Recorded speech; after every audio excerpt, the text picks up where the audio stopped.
Jai Radha Madhav Kunj Bihari गोपीजन Vallabh Girivardhari. Jai Radha Madhav Kunj Bihari गोपीजन Vallabh Girivardhari. Yashodanandan Braj Ranjan Yamuna तीरवनचारी।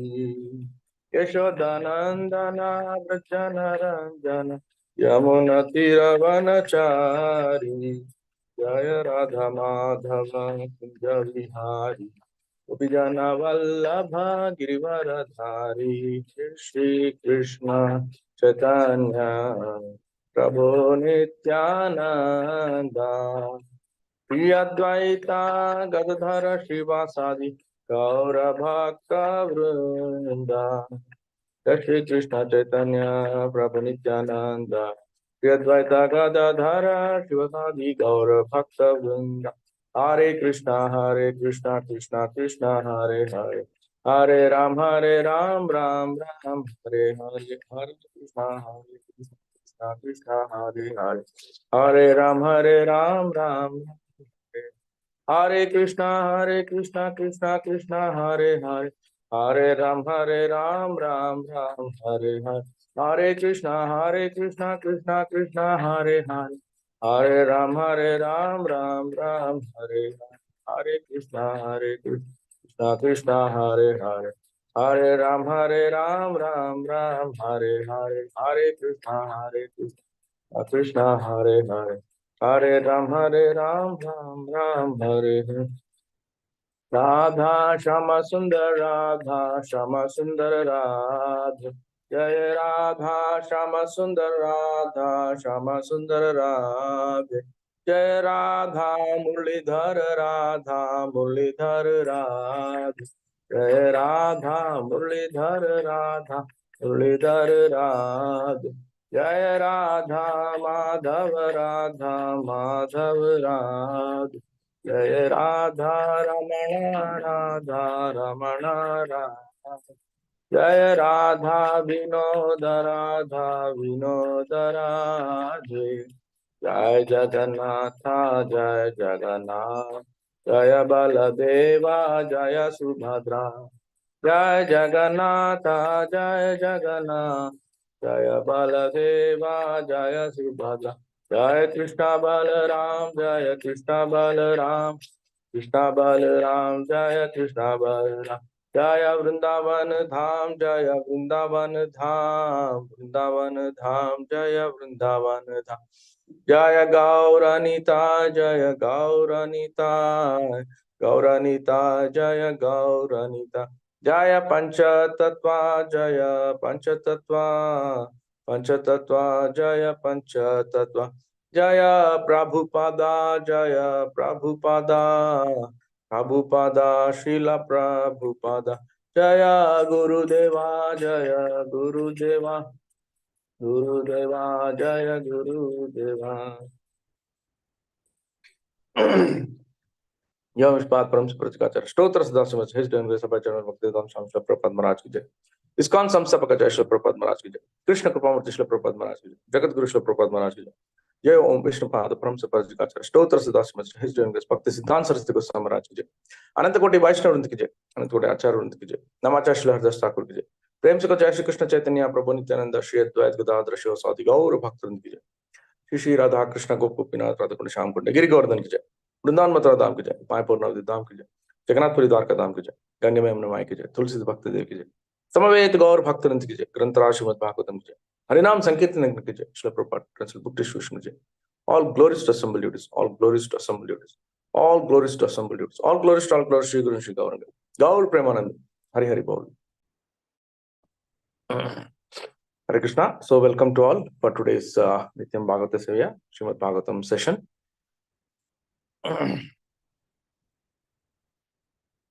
So I'll start with the prayers. Actually, we'll be taking from the 3rd canto, 17th chapter, text 26 to 31.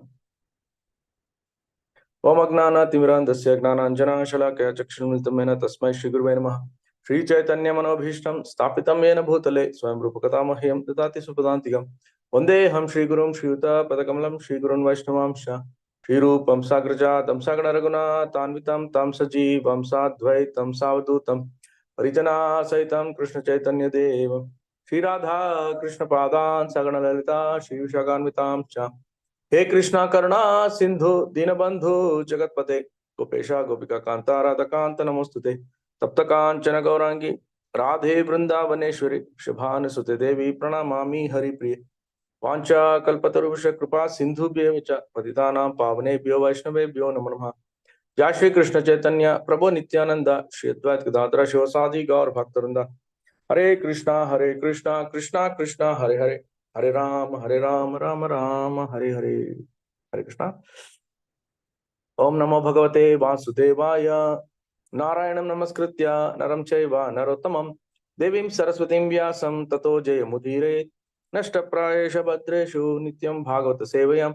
Bhagavati Uttama Shloke Bhaktir Bhavati Naishtaki.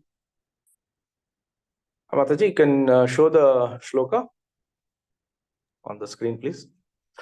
Yes, Prabhu, I'll share. Yeah.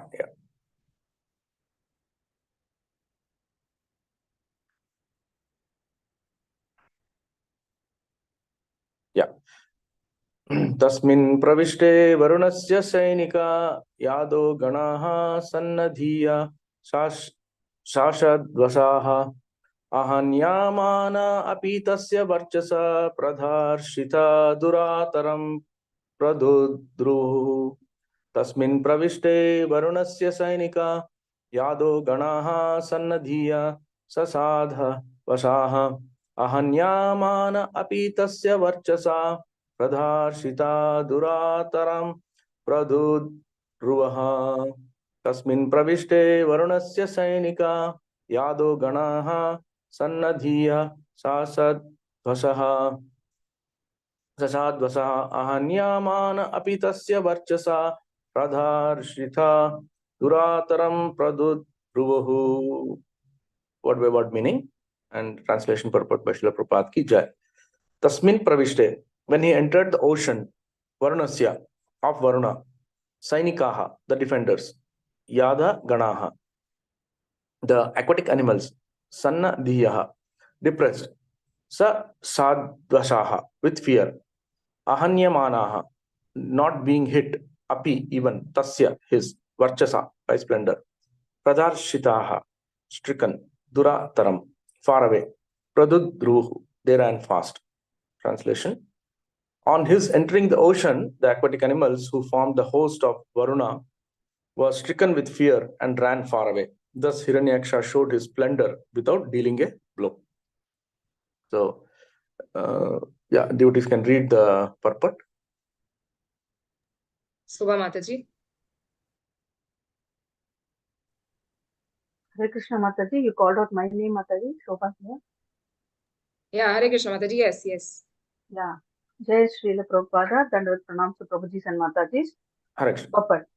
Materialistic demons sometimes appear to be very powerful and are seen to establish their supremacy throughout the world. Here also it appears that Hiranyaksha, by his demonical strength, actually established his supremacy throughout the universe, and the demigods were afraid of his uncommon power. Not only were the demigods in space afraid of the demon Hiranyakashipu and Hiranyaksha, but so also were the aquatic animals within the sea. Haribol Dandavat Pranam Prabhuji, thank you. Yeah, Hare Krishna. No problem. Om Agnantimradasya Gnananjana Shalakaya Chakshunatmana Tasmai Shri Guruve Namaha.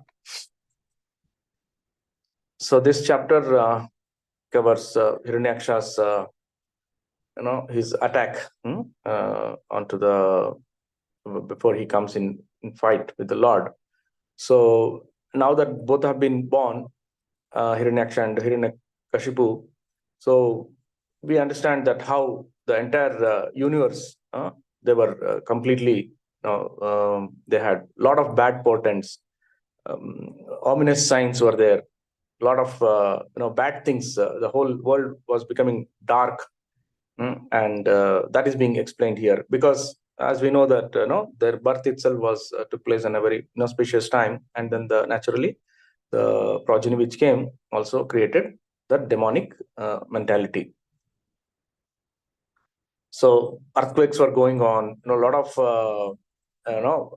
thunderbolts, meteors, so many of these events were happening, and even the planets, due to their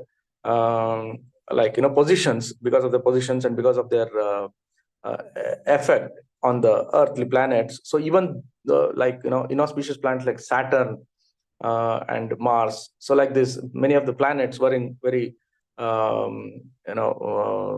in a good position. So it had actually had a lot of effect on the entire 14 planetary systems, and many animals, human, all these were affected by their by their birth.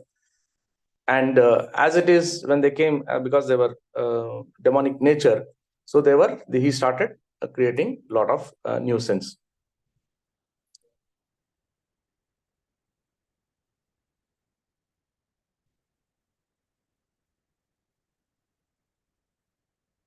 Yeah. So in the beginning of the of this chapter, shloka number 14 says, ominous planets such as Mars and Saturn shone brighter and surpassed the auspicious ones such as Mercury, Jupiter, and Venus, as well as number of lunar mansions. Taking seemingly retrograde courses, the planets came in conflict with one another. So this Mars, Saturn, so these are actually considered a little unfavorable, and they can create some havoc. And they were shining more than the Mercury, Jupiter, Venus. So if you take Mars is actually the in our Sanskrit name, or the astrological name, Saturn is Shani, Mars is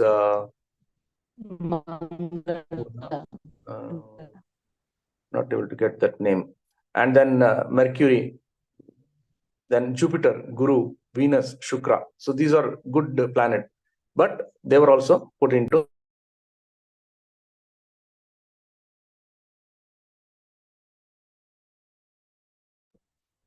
Then marking these and other moments of evil times, everyone but the four sages of Brahma, who were aware of the fall of Jaya and Vijaya and of their birth as Diti's sons,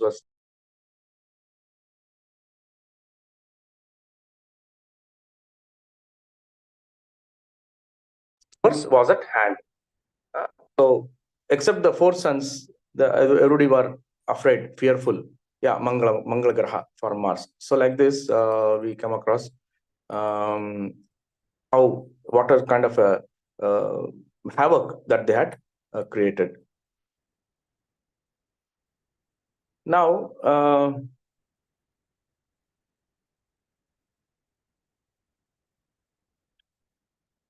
as is they knew about the Devatas and the heavenly kingdom, the Sargaloka and all that. So because of his Hiranyaksha's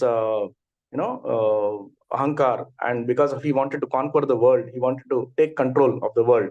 So he started attacking, and then he attacked, and then he wanted to go to the heavenly planet. He wanted to fight with Indra, and so it says, on not finding Indra and the other demigods who had previously been intoxicated with power, the chief of the Daityas, seeing that they had all vanished before his might, roared loudly. So he had gone there. Indra was not there. He had knew that he's going to come. He's going to attack. So he had escaped. So now since he didn't get Indra, he came in searching, and he came like a elephant, and he dived into the deep ocean and was roaring terribly. After returning from the heavenly kingdom, the mighty demon, who was like an elephant in wrath for the sake of sport, dived into the deep ocean, which was roaring terribly.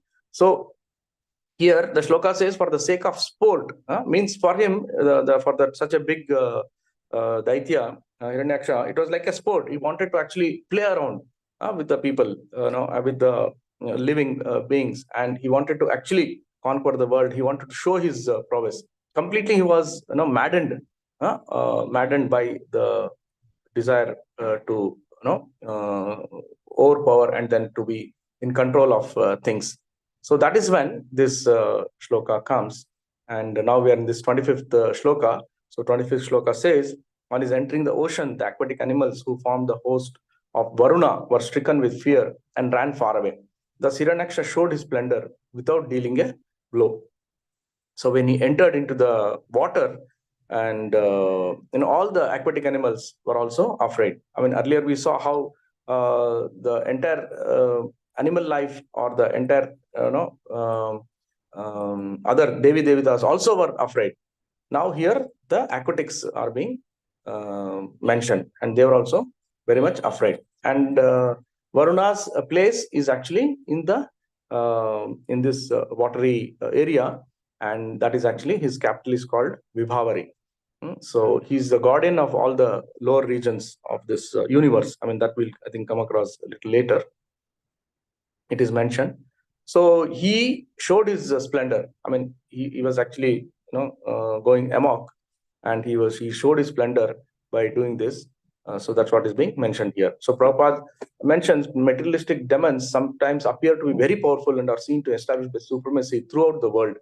So we see that the most of the asuric people, and even today, like drug lords, or people in the mafia underworld and all that, they are so powerful. They can command so many people under their control, and then they start bribing. They start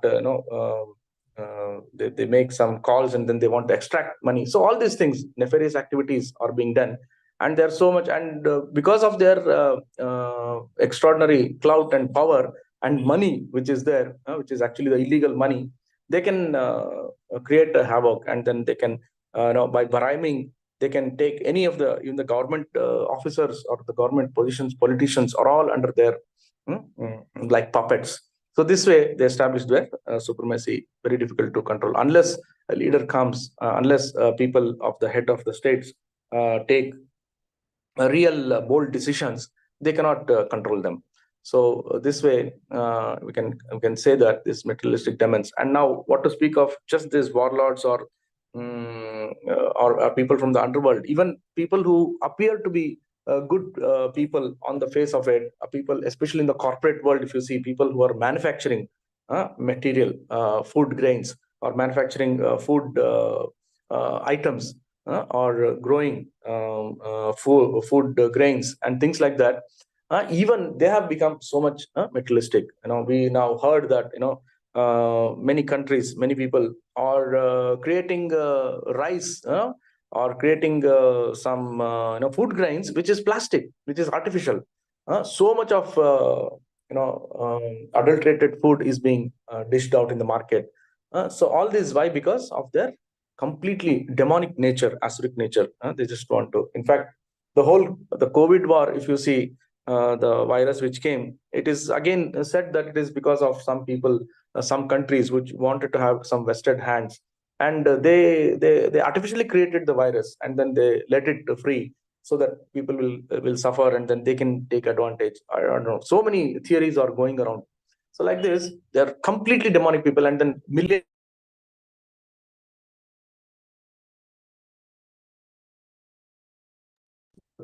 And also there is another theory which says that these people they have a lobby.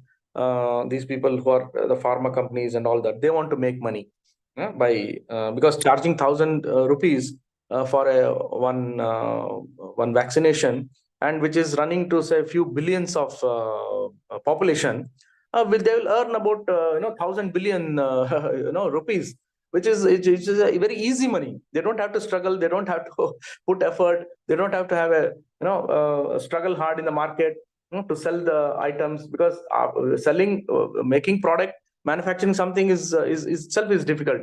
That is fine. But after having set up in the factory, manufacturing, and then you have to distribute it and sell it and get the money, that is the most difficult part.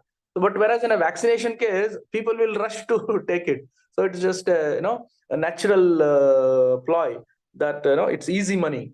So it is said that they wanted to make money out of it, and they wanted to reduce the population in this world, because they find that the population is too much in this world, and it is creating a lot of terrorist activities. So how to control them?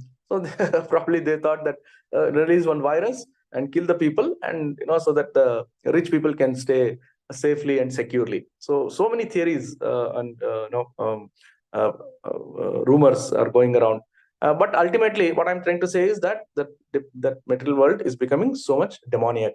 People are becoming demoniac, and all that they want is they want power, clout. They want to establish their supremacy one way or the other. They just want to spoil. They don't care how many people are dying. They just release the medicines just for the heck of it and then make money. So like that, even that we are seeing, and over a period of time, further period of time, I think it is going to be much more disastrous, much more dangerous. So it's better that we take care of it, take a precaution of it now itself, and then see that our future generation are also taking.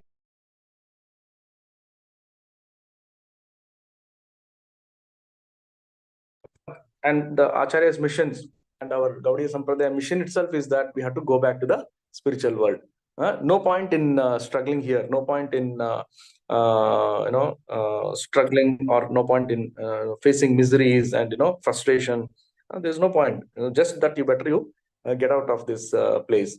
And once you have to go to that place where such things, nasty things, are not there. So there is one famous saying. Prabhupada also keeps mentioning one story that there is a person who is actually in the water. He's somehow slipped into the water, and then he's trying to say, save me, save me. He's calling out, and then many people are there. The villagers are there surrounding in the pond, but they're not able to go inside because many of them are not confident they can swim and come back and then rescue that man. So they're just waiting. But there is one hefty guy, and he's a good swimmer, and he's there. He also comes and then watches what is happening, and then he thinks to his mind that that I should also go and rescue. Before he thinks about that, somebody pushes him into the water, and then he also gets into the water, and then he comes and saves that one man who is drowning. But this person did not want to go and then enter into the water at that point of time. He was actually contemplating, but somebody had pushed him. So when he was brought up, and everybody is praising this swimmer person. Oh, you did a great job, you rescued a life. But then he's telling that, you tell me who pushed me inside. Why did you push me? Who pushed me? So he's like that, he's questioning why you have pushed me. I mean, I did not want to do this, but you're forcing me. So as a person who is in the water, who is actually about to die, he should not be asking who has pushed me here, why I have to be here. It is just that he should try to escape. He should try to, if somebody has rescued him, he should be thankful that he should be coming out of this problem. So that way, no point in questioning and finding out who pushed me, why I'm here, why I'm suffering. No point of questioning all these things. Acharyas have given, Shastras have given the knowledge for us to come out of this situation. So better that we take help of this society, of the devotees society, and then come out of it. Hare Krishna. So not only are the demigods in space afraid of the demons, Hiranyakashipu and Hiranyaksha, but so also were the aquatic animals within the sea. So that is being mentioned. So we'll go to the next shloka, 26. So devotees can read.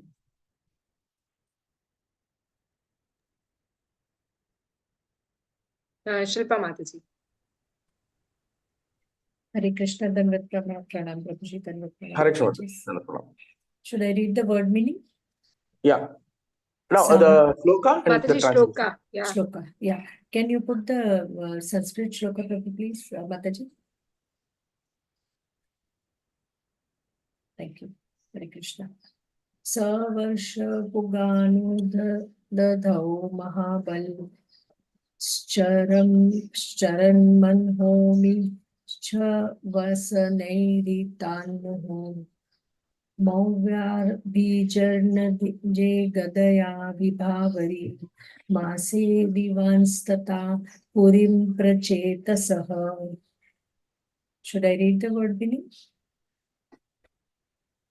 No, Yeah, the Mataji, read the word translation, meaning. Or I think translation? it takes time. So translation and the purport is enough. Yeah. Mataji, can you scroll up? Hare Krishna. moving about in the ocean for many, many years, the mighty Hiranyaksha smote the gigantic wind-tossed waves again and again with his iron might and reached Vibhavari, the capital of Varuna. Purport by Srila Prabhupada Ki Jai. Varuna is supposed to be the predominating deity of the waters, and his capital, which is known as Vibhavari, is within the watery kingdom. Hare Krishna. Thank you, Mataji. Yeah, Hare Krishna.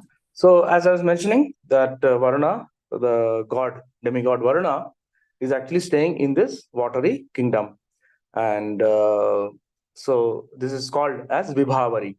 Vibhavari also in Sanskrit means night or the darker region, the darker space. So we have a song written by Bhaktivinoda Thakur, Vibhavari Shesha Aloka Pravesha, Nidyahari, Nidrahari, Puto Jiva.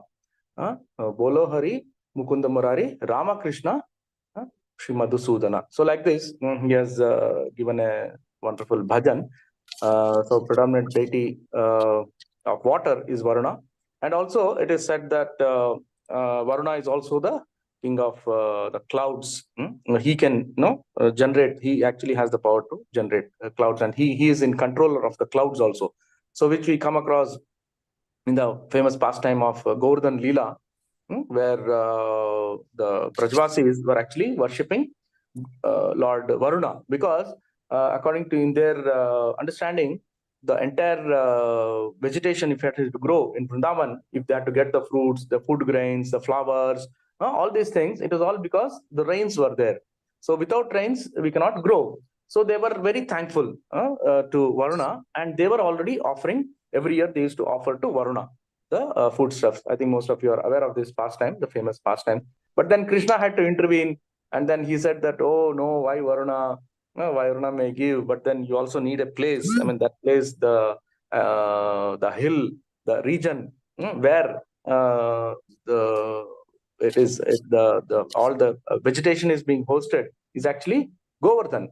Govardhan is having all this the vegetation. It is having the various trees and various rivers. Sorry, not rivers, the streams, water streams. All these are there. So it is actually Govardhan who is giving us through his very fertile land. So we have to worship Govardhan. So like that, he tried to convince them. And more than anything, actually, Krishna wanted to prove a point that his leelas were being held on the Govardhan Parvat, with Srimati Radharani, Gopas, Gopis, and all that. So he wanted to highlight and then say that how transcendental that place is. So that way, Govardhan was being, he replaced worship of Indra with Garuda. And then he called Varuna, the Samvartaka, the cloud, the most important cloud, the very powerful cloud called Samvartaka, Varunadev. And then he told him that you pour rains on this place, on this Vrindavan area. And then that is how the Samvartaka cloud came, and then he poured water, rains. It was so much, it was flooding. So, but finally, ultimately, Indra Puja also was stopped. And Indra, again, when he came to know about Krishna's supreme position, and since he had protected by lifting the Govardhan hill itself, so he started surrendering to Krishna, and then all of them, became, great devotees of the Lord, the surrendership, and then they became the Indra again got his lesson learned, that he then came to know the prowess of the Lord. Although Krishna at that point of time was just like a small boy, but then he understood the supremacy of Lord Krishna. So that's from the same famous Vrindavan Leela. Krishna, we'll go to the next shloka.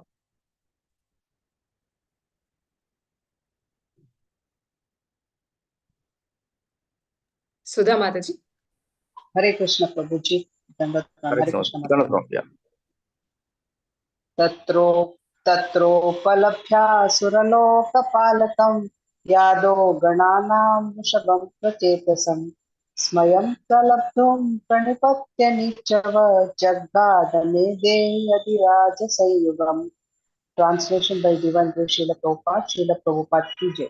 Vibhavari is the home of Varuna, lord of the aquatic creatures and guardian of the lower regions of the universe, where the demons generally reside.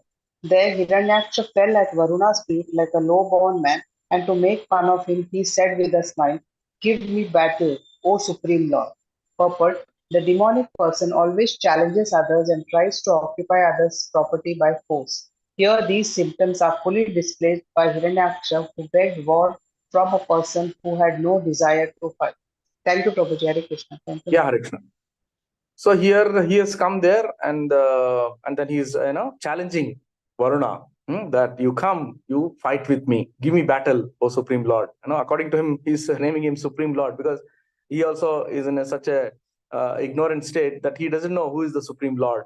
He thinks that Varuna is the Supreme Lord, but actually he later on understands. He gets to get the knowledge that Varuna is also one of the designated officers, or a servant, a menial servant of the Supreme Lord Krishna. But he's in that mood of fight. He wanted to show his valor. He wanted to attack all the people, and then he wanted to take control of that place. And so that's why he comes there. And then surprisingly, it is also mentioned here, Hiranyaksha fell at the Varuna's feet like a low-born man, and to make fun of him. So it looks like it is he wanted to mock Varuna Dev. That's why he did all these things. Probably it is just as an act of show, and then he wanted to humiliate Varuna. And then he says this because if a person has to fall into the lotus, the feet, that means he's surrendering. Correct? He's surrendering, and then he's showing his humility. But in this case, he was making fun by falling at Varuna's feet, and then finally telling him that come to the war, let us fight. So here Prabhupada tells that demonic people always do like this. They want to usurp the property by force. They want to occupy. They want to take control of things. So that's the purpose why he came. And most important thing is that Hiranyaksha, he was so much in highest of the ego that he displayed like this, he behaved like this, and then he's begging war from a person who had no desire to fight. So that is not a Kshatriya quality. A Kshatriya quality is that the opposite party also has to be equally willing to fight. You cannot force somebody, come to fight. Without any reason, you cannot ask somebody. If you're doing that, it is actually injustice. You are usurping a power and then telling you come to fight and then I will win over you. That is not Kshatriya quality. The Kshatriya quality is that both parties should be well equipped. They should have a purpose, and there should be a particular reason for which they are going to fight. So that is very important. Then without that, if it is for impartial reasons, then it is it is actually not a good sign. That is not what is expected from a Kshatriya. So you cannot make a person fight with you if he is not prepared. Hare Krishna. So 28, we'll go to the 28 shloka. Vaishali Mataji. Hare Krishna, Dandavat Pranam. None from. Tvam lokapalo chipati bruachrava virya pahodurmada viramaninam vijitya loke khiladaitya danavan yatra jasuyena puraya jat prabho. You are the guardian of an entire sphere and a ruler of wide fame, having crushed the might of arrogant and conceited warriors, and having conquered all the Daityas and Danavas in the world. You once performed a Rasuya sacrifice to the Lord. Yeah. Hare. So there is no purport here. Prabhupada has not given a purport. But what it means is that he is glorifying.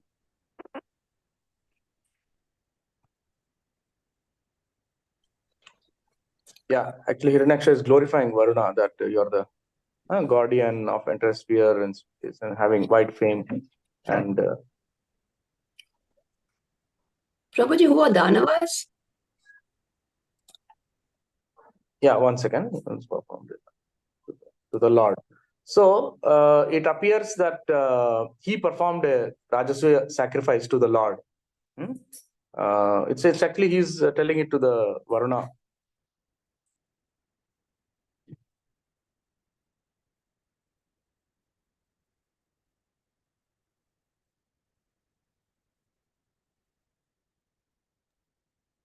Hare Krishna, Prabhu. Yeah, Haribol. Yeah, yes. Prabhu, your video is off. Yeah, 1 second. Yeah. So we'll go to the next shloka. I think some things will get answered. Hare Krishna, Prabhuji, who's Danavas? No, that's what he. It's actually praising for the for Varuna because he helped the Lord to conduct the Rajasuya sacrifice. Okay, Prabhuji. Yeah.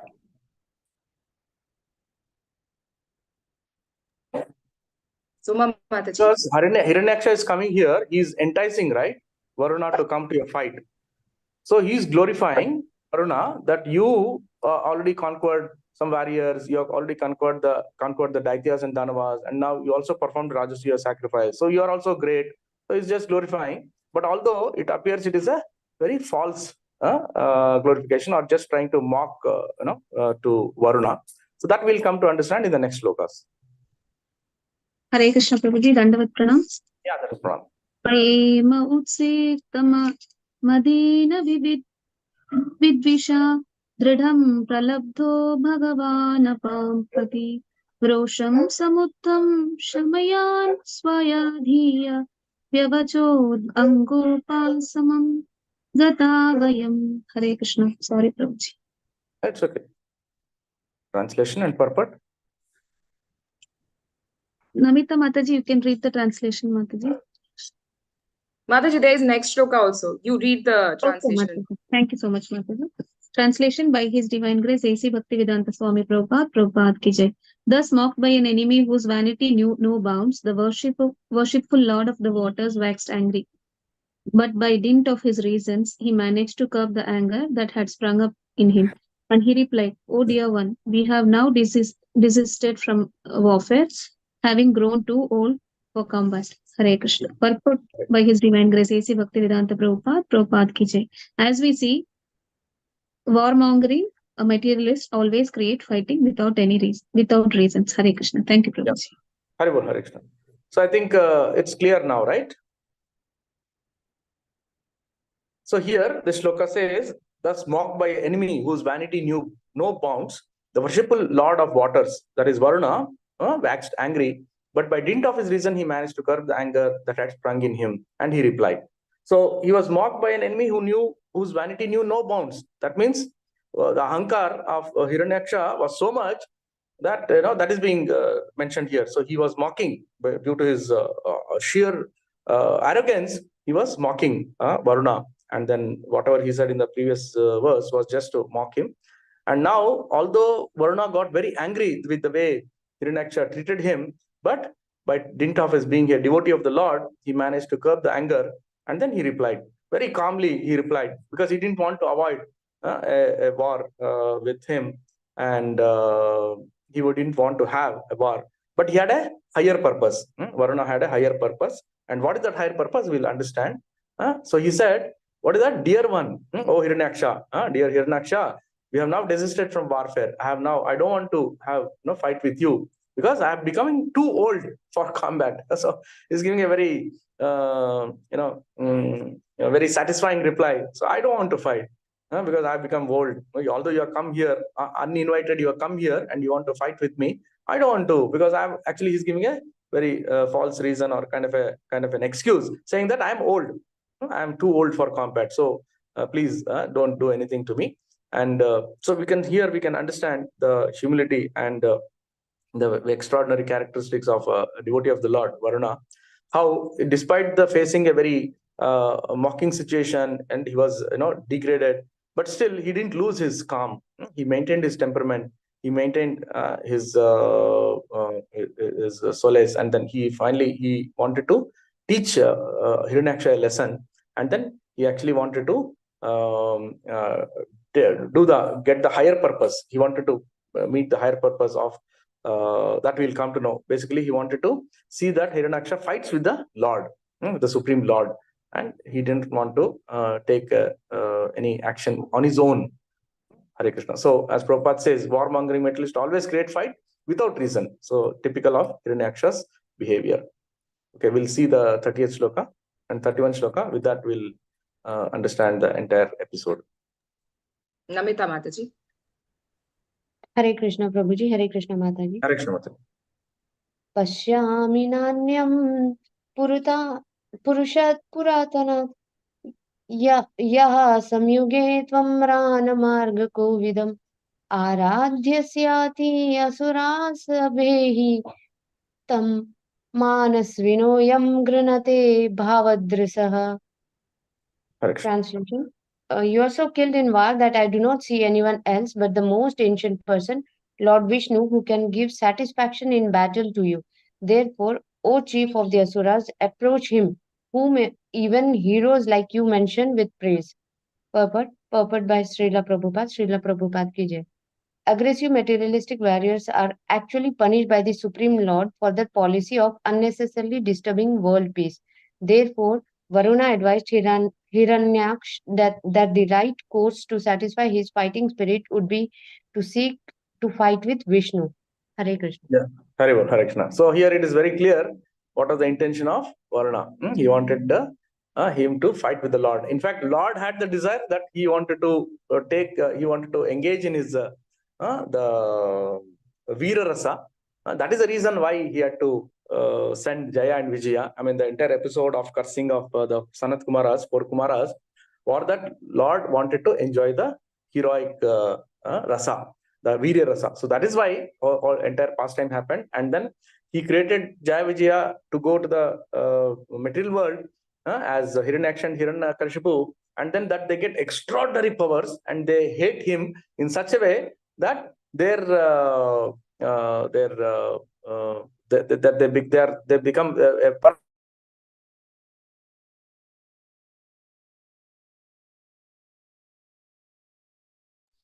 not equally, it cannot be equal to Lord, but at least it should be in a capacity where the Lord has to fight. So only then the Lord will relish that Veera Rasa. If somebody is a very weak opponent, Lord will not relish. So that is the reason he made sure that these two personalities become as villainous as possible so that he can enjoy the Veera Rasa. So that is the whole purpose of this. And now reading the mind of Varuna, of the Lord, Varuna, he made sure that he advised Hiranyaksha that you don't have to fight with me. I'm a very poor opponent. You please go and then fight with Lord Vishnu. He's the one, the most person very capable, and he's the one most competent. That you please fight, and he will give satisfaction to you in battle. So now he is mocking him and telling him, your times is going to end. And he will give you satisfaction because you have come here to fight with me. You wanted to enjoy your Veerarasa, but you go in return and then enjoy Vishnu and then see how you can get satisfaction. So like that, he's coaxing him, and then finally Hiranyaksha goes to Krishna, Vishnu, and then fights, and that is how the death of end of Hiranyaksha comes. So aggressive materialistic warriors are actually punished by Supreme Lord for their policy of unnecessarily disturbing world peace. So ultimately, the Lord will paritranaya sadhana vinashaya cha dushkritam dharma samsthapanaya sambhavami yuga yoga. So he will definitely come. Lord will come, and then he will conquer these all those dushkrutinas or the miscreants in the world. So therefore, Varuna advised Hiranyaksha the right course is to satisfy his fighting spirit, but to seek fight with Vishnu. So you go to Vishnu. That was advised to Hiranyaksha. So we'll go to the 31st shloka, the last one in this chapter. Prashanti Mataji. Hare Krishna Mataji, Hare Krishna Prabhuji, Dandavat Pranam. Hare Krishna, no problem, yeah. Tam Veeramarad Gadipatya Vismayah Sishyasye Veerasaye Svavivritah Yastvat Vidanam Asatam Prasantaye Rupani Dhatte Sadanugraha Chaya. Translation by Prabhupada ki jai. Yeah. Varuna continued, On reaching him, you will rid of your pride at once and will lie down on the field of battle, surrounded by dogs, for eternal sleep. It is in order to exterminate wicked fellows like you and to show his grace to the virtuous that he assumes his various incarnations like Varaha. Shall I read purport, Prabhuji? I think Anyone if else somebody is is there there? in the queue, yeah, you can read. Purport by Srila Prabhupada, Prabhupada Ki Jai. Asuras do not know that their bodies consist of 5 elements of material nature and that when they fall, they become objects of pastimes for dogs and vultures. Varuna advised Hiranyaksha to meet Vishnu in his boar incarnation so that his hankering for aggressive war would be satisfied and his powerful body would be vanquished. Thus end the Bhakti Vedanta purport of the 3rd canto, 17th chapter of the Shrimad Bhagavatam entitled Victory of Hiranyaksha over all the directions of the universe. Thank you, Prabhuji. Hare Krishna. Hare Dandavat Pranam. Krishna. Yeah, that's wrong. So it is very clear now. Again, Varuna is mocking him and telling him that you will lie down in the battle. Your death is going to come, and you'll be rid of your pride. No problem. You go. You fight with Vishnu, and you'll be surrounded by dogs for eternal sleep. So such a vicious death you will get. Please go. It is in order to exterminate wicked fellows like you, and show his grace to the virtuous. Paritranam sadhanam sadhanam vinashacha. So that shloka here being mentioned, that to protect the devotees and to annihilate the demonic people. He assumes various forms, and in that one of the form is Varaha. So Lord had to come as in Varaha form and bring the earth back from the netherworld, and then finally had a fight with Hiranyaksha, and with one blow onto his just the ear lobe, just below the ear lobe. This is the place where he hit Hiranyaksha, and then Hiranyaksha had met his death. So even in the medical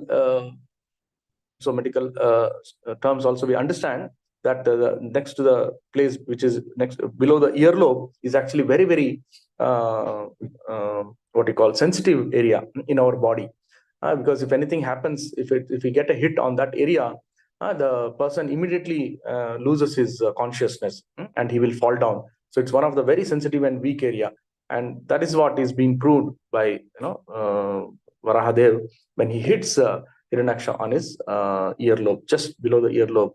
And that's what we say kapalake. Kapal, even when people hit also, they say that you can hit on the cheek, but not below that. So that is very clear in this. And as Prabhupada says that asuras we're all made up of the 5 pancha bhuta, 5 elements, and when they at our demise also we'll all get mixed up with this. We'll go back to this 5 elements when it is either buried or when it is put in cremated in fire, or for in some religions like Parsis, it is actually the body after the death. It is actually fed to the vultures. So that is their philosophy, and they do it like that. So one of the ways it goes into merges into the Panchatattva. And Varuna advised Hiranyaksha to meet Vishnu in his boar incarnation so that his hankering for aggressive war would be satisfied and his powerful body would be vanquished. So this way the chapter ends, and Varuna is actually making the next steps for Hiranyaksha. He's actually enticing Hiranyaksha to go to the Lord and fight with him, and then he meets his final death. Hare Krishna. So that is this pastime, and then we'll go to the next chapter, which is where the fight actually starts with the Lord and Varaha. So today is actually a very auspicious day, Vasanta Panchami, and then Vasanta Panchami heralds the spring season, and then spring season is considered as one of the most pleasant seasons, because now the winter is actually gone, winter is actually subsided, and now it's a very now the future summer will come, the Grishma Ritu. So between summer and the winter, it's actually winter is also very horrible. People cannot tolerate, and summer also we cannot tolerate. So both harsh conditions, seasons are there, but in between comes Vasanta Rutu, and this season is considered very cool and serene. And Krishna also says in Bhagavad Gita that Rutunam aham kusumakaraha. So that among all the seasons, I am the spring season. So that way, today we find that the flowering plants, especially in the North India, it's quite common that most of the flowering plants, mainly the mustard. The mustard plant is actually in full bloom. It's in the full grown up, and then the mustard flowers are in full bloom. And that mustard color, the color of the flower is actually dark yellow, something like a lemon yellow, or little more darker than that yellow. And then if you go in the North India, especially this part of the time, the entire fields will be filled with that yellow. It's like a yellow carpet which is put on the earth, and it's so wonderful. Of course, the green is also there, the green stalk is there, the green leaves and the green plant is there, but yellow it's covered on top on yellow. Wherever you see, it'll be flowery place, flowery situation. So that way, a lot of flowering plants are there, and mostly yellow is quite prominent. So that's why today in our ISKCON Sampradaya also, we are in Vrindavan, most of the Radha Krishna temples, the entire place is decked with yellow flowers. What to speak of the altar, or what to speak of the temple, the decorations. Even the Lord's deity dress is also made in yellow, in yellow flowers, and either on the cloth or on a parchment sheet, the yellow flowers are pasted, or it is stuck. Then the Lord also wears this yellow flowered garment. And most of the offering is done, and then haldi is used. Haldi again is a very antiseptic, as we know, and then it protects the health of the immunity. It gives immunity to the body also. So like that, a lot of this yellow products are in use today, and that is how Vasanta Panchami is celebrated. Just it heralds the spring season, and one of the most very peaceful or very serene atmosphere, very pleasant atmosphere it gives. And Krishna also prefers Vasanta. In fact, like how we have Sharad Rutu comes in the August, after the rains are over. Now rains are also a little, it hampers the life of the individual. And after that comes the winter. So in between, again, this season is there, which is the Sharad Rutu.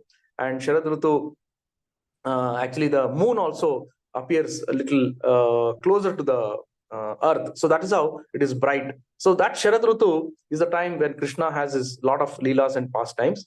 And that pastime is mostly of a Ras Leela.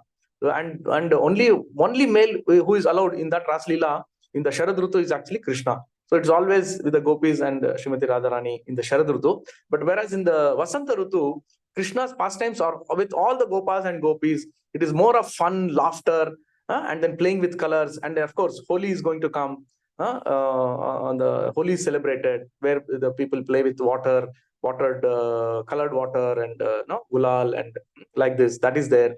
And so this way, when he has his pastimes with all the gopas, sakis, and all that, so this is the time he enjoys. So this pastime is quite different. The Vasanta Leela pastimes is different from the pastime in the Sharad Rutu. So this is what we come to understand from the Acharyas. And also we have a very famous temple in Bangalore. We are now in Kumarasamy layout. About one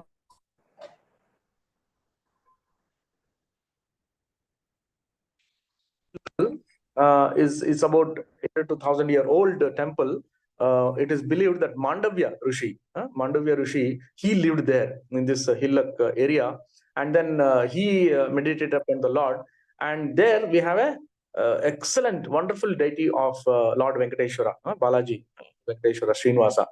So that has been it's a very, very old temple, and the sage had a dream, and when he was meditating upon the Lord Venkateshwara, Tirupati Venkateshwara, so he wanted that Lord to, because it was those days traveling to the Tirupati, the hilly area, was so treacherous, it was so difficult. So he wanted to have the Lord in his close precincts, and then because of by the dint of his love and his devotion, the Lord said, I will come here and I will manifest here.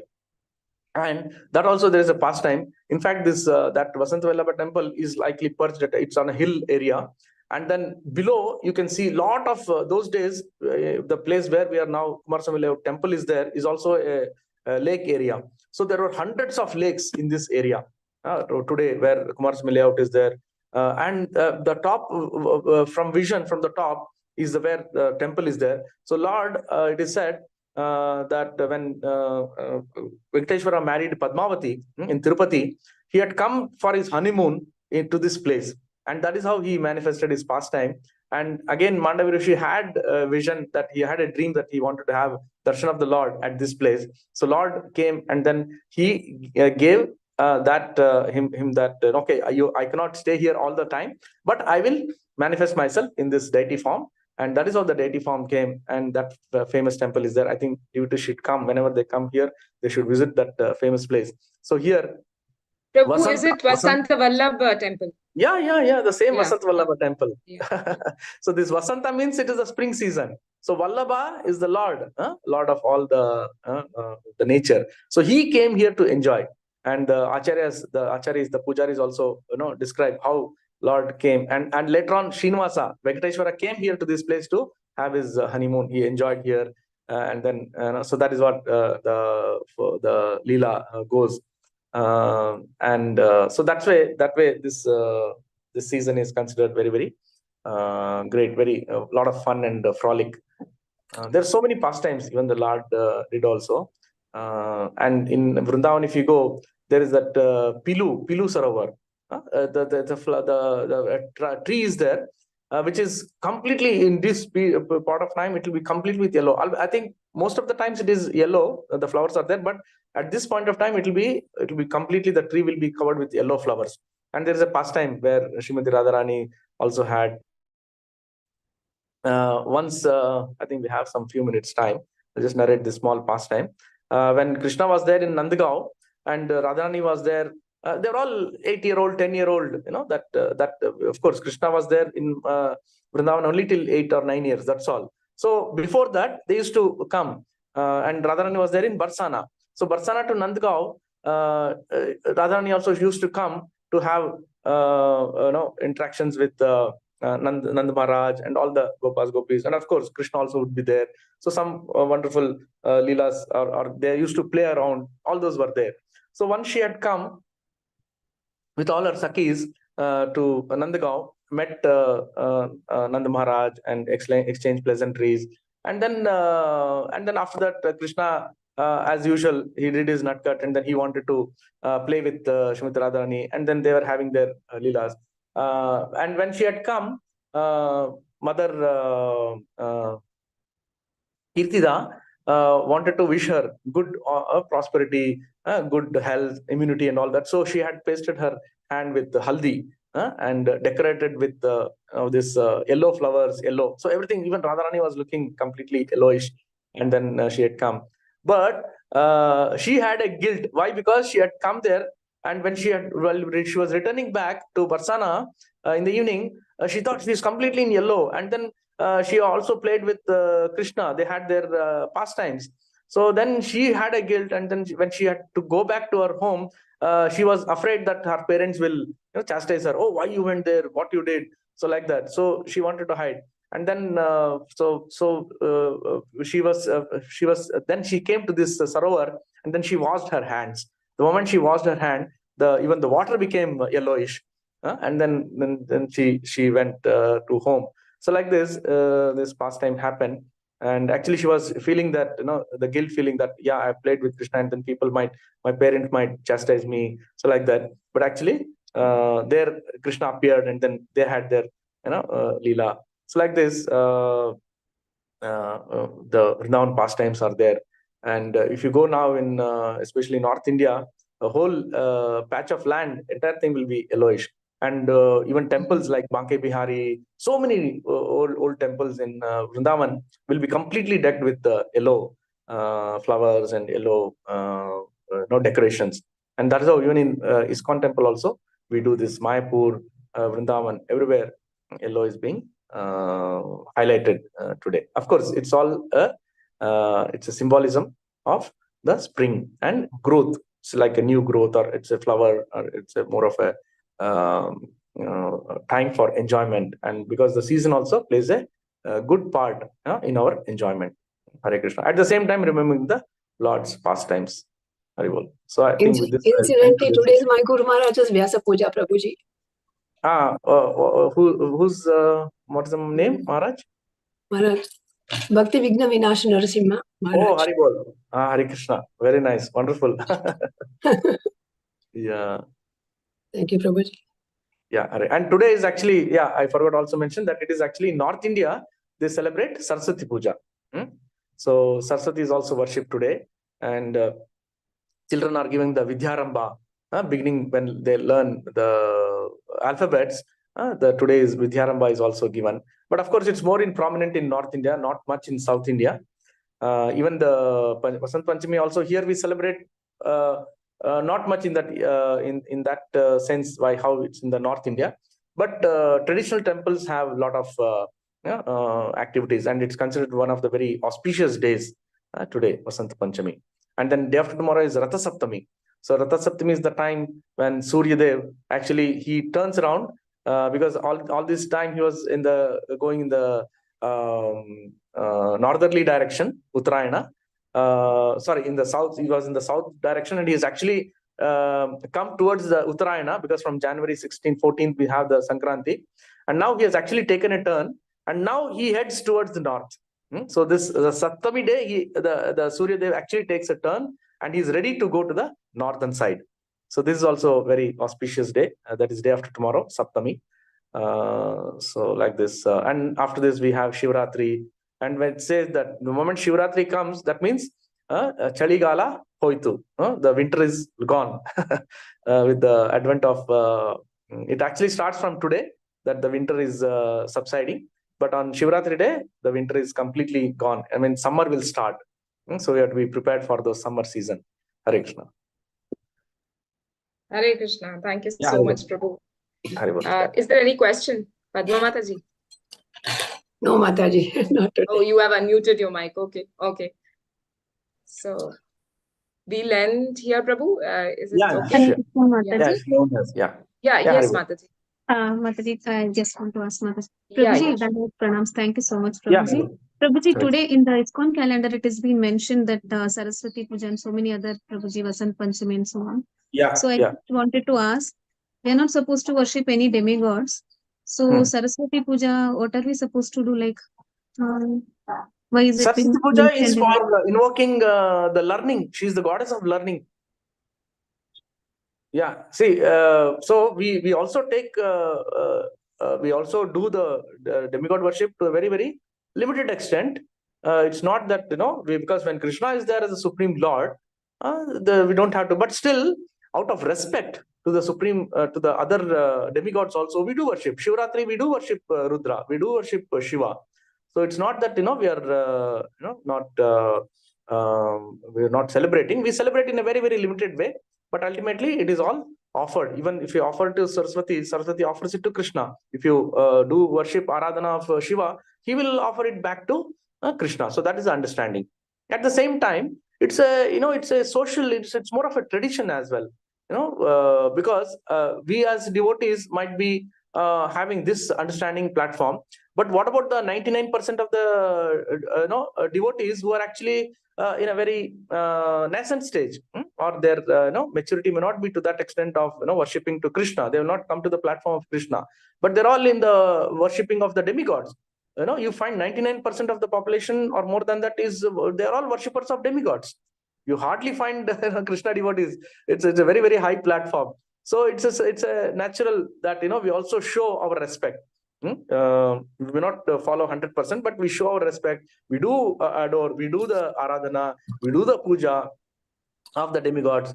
But again, as a servant of the Lord, as the servant, supreme servant of the Lord, and that's a part of the social milieu. We also participate in all these traditions. And since he is considered as the divine god of learning, so we do worship her. And even in the Bhagavatam also, we say every day, we say recite the prayers, right? If you have to understand properly the Bhagavatam, we recite the prayer also. What is that? Narayanam namaskritya naram chaiva narottamam devim saraswatim vyasam tato jayam dhiraye. So we do take their names because she is the one giving us the knowledge. So Bhagavatam says that, is a perfect proof. We take their shelter. Hare Krishna. Only for reading the scriptures and not for any other thing, no, Prabhuji. No, like generally, see, pass it is for actually the- generally for the entire knowledge. See, but we, because we are, as devotees, we are Krishna devotees, we look at it as a spiritual science, correct? For us, we are more concerned with spiritual knowledge. But in today's situation, people ask for material knowledge. I mean, all our knowledge, material knowledge is also there, science knowledge is also, both are required. But we hanker for spiritual knowledge rather than the material, because once you have spiritual knowledge, it is automatic that you get material knowledge also, right? Because the direction of the Lord is there every time. So, Thank you. but the karmis, they want material knowledge. They don't want spiritual knowledge. Thank you so much, Prabhuji. Yeah, Hare Krishna. Padma Mataji. Yeah, Hare Krishna, Prabhu Dandapana. Who is Yes. supposed to be Swami Narayan? Because in Abu Dhabi, they have opened a very massive temple. Yeah. Yesterday, it was on TV. Who is Swami Narayan? Is the same Lakshmi Narayan, or why they call it No, Swami? no. Swami Narayan again is one of the devotees of the Lord. He was there and he took his appearance in the Gujarat area, and then he has come. He has got a huge following. A huge followers also is there. But only thing is that their concept is a typical Mayavada philosophy. They equate him to Narayana, Lord Narayana, and then they worship him. So this is their understanding, and this is how they worship. They consider Swami Narayan as that, and then yeah. So like this, of course, people have their own faith, and then they do that practice of worshipping him in a Narayana form, and they also say as an incarnation, part incarnation of Narayana, and part of another one. I'm not able to recollect that. Another incarnation is also there. He's considered for that, and he's going to deliver all the souls, worshipper of the souls. He's the one who is going to deliver. So he did live after, I think, in the 15th century, 16th century. He was there in the North India. He was there in Vrindavan area also, and then in the North India. So like that, a lot of pastimes are also there of him. So that's it. And Yeah, so Prabhu, no connection to ISKCON, no? No, not connected to ISKCON. Okay. Yeah. And since, we know that Gujarati community is very, very opulent and rich by their, earnings and all that. So they have a worldwide, and because Gujaratis are there all over the world. 7,000 crores, Prabhuji, 7,000 crores Yes, they have spent on the yes, temple. yes, Massive yes, one, yes. but artistic. Yeah, Amazing. and as you know, Akshardhan temples are there all over the world, and they are all famous for their exquisite, artwork, architecture, design, and they spend so much. Yes. So that's it. And then in their worship, actually, they have multi deities. They worship Shiva, they worship Ganesha. Yes. I mean, Radha Krishna is also there. So it Yeah, is but like, you look in the side, Radha Krishna by the side.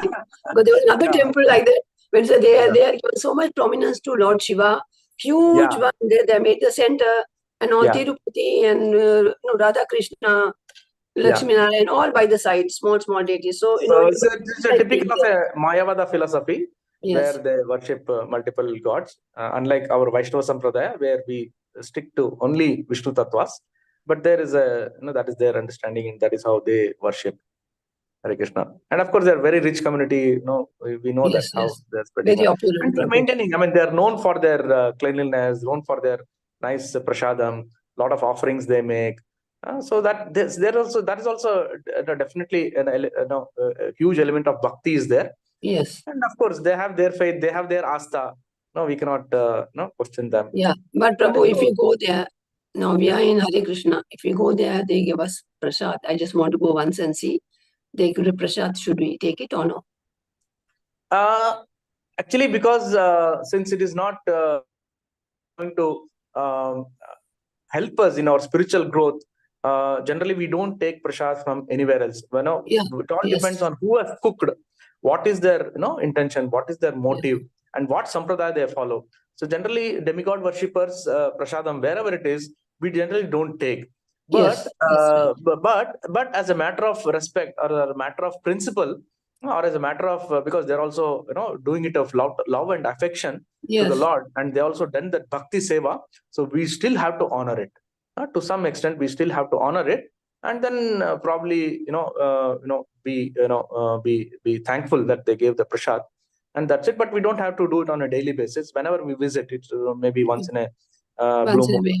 yeah, we can always do take under the very clear understanding that they have done bhakti out of love, and it is demigod worships are there, and demigods are pleased, and these demigods are again going to please the Supreme Lord. Haribol. Okay. Thank you, Prabhuji. Hare Krishna. Yes. Similar question Divya Prema Radhika Mataji has, Prabhu. That if some neighbor will give, this kind of means prasadam of demigods, what should we do? Yeah, like I said, we also get, I actually have my neighbor who is Sai Baba Bhakta. There's somebody who is, shipping, Shiva Bhaktas are there. So they keep giving and they keep inviting. But yeah, we do attend, we do go there. And then we bring some, sometimes actually we cannot refuse prasad. We have to accept, we have to take it. Generally we, in front of them, or maybe as a honor of respect, we do honor it, not just for a, stomach full, take a little bit and then distribute it, either to any of other neighbors or somebody we distribute it. So we don't want to waste at the same time. As much as possible, we try to avoid. But if they force us that, you please take it, you pack it and go, we of course will not eat it in front of them. We are very smart what the devotees will do. Mother, no, we are in a hurry, or we just had prasad, so please pack it and give. So that way we escape. Yeah, because we cannot hurt their feelings at the same time. I mean, that will be a big service. Or sometimes we can say we are fasting today. Yeah, something like that. And then, but at least bring the prasad and then let them be happy. We should not hurt them at any cost, because that will be the biggest disservice. So we please them at the same time. We just honor whatever is required, needed, and pass it on to others. Hare Krishna, Prabhu. The intention of asking question is, Prabhu, will these demigods will offer to Vishnu, or how it will be, Prabhu? Of course, they will offer it to Vishnu. In the sense that they are not going to partake the prasad directly, except Durga Devi. Of course, Durga Devi also gives it. Durga Devi is the one who can receive. Lord has made it arrangement that she can receive even non-vegetarian prasad, right? But if she offers it also, Krishna will not accept it, because Krishna says, "I want only patram pushpam phalam toyam." He didn't say, "I want chicken, mutton, fish." He didn't say that, right? He only said patram pushpam. I'm very happy with that. So that is a thing. But they do offer. But for even if they offer it, Krishna, it doesn't matter for Krishna whether it is mutton or non-veg or anything. It doesn't matter, because he is actually above all these materialistic things. He is beyond this. He was adokshaja, right? He is beyond all these material conceptions. So for him, it doesn't affect. But whereas if we take that same thing, because we are conditioned, so for us it will affect the other than the bhog. For us it will affect. So we have to avoid. So whenever we offer, I mean, we have a pastime even with Vimala Devi in Jagannath Puri, that even if before it gets offered to Jagannath Swami, it has actually been offered to Vimala Devi first. Vimala Devi is none other than Parvati Devi. Okay, and then she accepts it, and then it goes to Krishna. Of course, it's a part of the pastime, but then so like this, prasadam, is giving the significance. So demigods are again they are offering it back to Lord. They are not going to take it themselves. After the Lord honors it, then they will honor it. Prabhu, then it gets purified, right, Prabhu? Like the consciousness of the maker gets changed when the Lord takes it, right? What's the harm in taking, Prabhu? Because spiritually it gets purified and the consciousness gets changed when the Vishnu takes it from demigods. Then what's the harm in taking those kind of pressure? No, like I told you, see, as far as we are concerned, we are still conditioned soul, right? Conditioned souls. So for us, when it is offered, it is directly coming from the demigods, right? They have offered it. Demigods will offer it to the Lord, and then they honor it. You got the point. The difference is Yes. that, yeah, the And demigods. again we are honoring it, right, Prabhu? Then I didn't get Yeah, like we are honoring, as I told, we are honoring out of respect or out of the utmost gratitude that there is a devotee. See, a superior devotee is the demigods, right? They're all the superior, most superior devotee. Their quality of devotion, their quality of assistance to the Lord is of top class. But we are not in. We are just conditioned soul. So for us, it will have an impact because it has been cooked or prepared by those devotees who are not Krishna devotees, whereas we are Vaishnava devotees. For us, it will definitely impact. You got the point, Mataji? Prabhu, why impact, Prabhu? Because the Lord has tasted it, right? The consciousness, it gets purified. Now, why the impact will happen? My question. Yeah, the Lord has accepted, and then Lord will give it back to the demigod. Lord is not giving back to us. Okay. So it's still the prasadam is still by the demigod. Okay. Yeah. Okay. So Thank you. when it comes to the Lord, for him it doesn't, if a devotee, whether it's a Vishnu devotee or a Ganesha devotee offered to the Lord, does it matter to the Lord? Mataji? No problem. Why? Because he is beyond our material conception. He is beyond our conditioning. Correct? Yes. So he will accept. But if we accept, we will have an impact. Definitely. Okay. The vasanas of the preparator or the mood and the mission or whatever you say, the ultimate vasanas of that devotee who's preparing, that will have an impact on us. Okay. Okay, Prabhu. Yeah. Thank you. Prabhuji, then how can we serve the Lord, Prabhuji, today? Saraswati Puja, how can we do that? Offer the bhoga to the Supreme Lord first and then give it to... No, you can, first we need to offer to Saraswati Devi herself, and then she will offer it to the Lord. Should we pray like that, Prabhuji? Like, please offer it to the Supreme Lord. Today it is Saraswati Puja, so you have to do all your offering to Saraswati Mata. On Ganesha Chaturdashi, you have to offer it only to Ganesha, right? But with the understanding, with the preconceived notion that please Ganesha, you please offer it to Supreme Lord Krishna, and then I will partake that prasad. Okay, that will be in the purified form. Yeah, that is right. See, it is again for our own purification. But Krishna says, no, Prabhuji, whatever you do it for me. So correct. Yeah, that is right. Yeah, again, see, out of 365 days, only one day you are offering to Ganesh. So it's not that all the 365 you can do this, Mataji. Right?